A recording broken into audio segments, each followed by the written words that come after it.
Hey guys, today I'm going to talk about something very special, and we are talking about Sacral Chakra.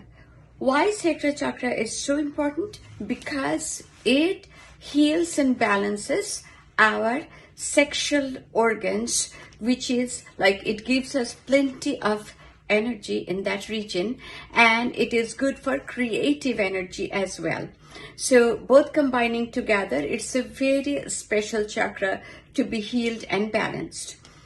Okay, so what you need to balance and heal this chakra, because remember that the properties of the crystals are very important, so as the properties of the essential oils.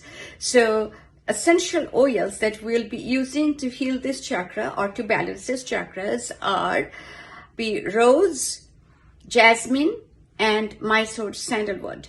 Rose, jasmine, and Mysore sandalwood, and then also the crystal that we'll be using as carnelian. Carnelian is very good to emit creative energies. So it is these properties, when it interacts with the human body, that is where all the harmony starts beginning.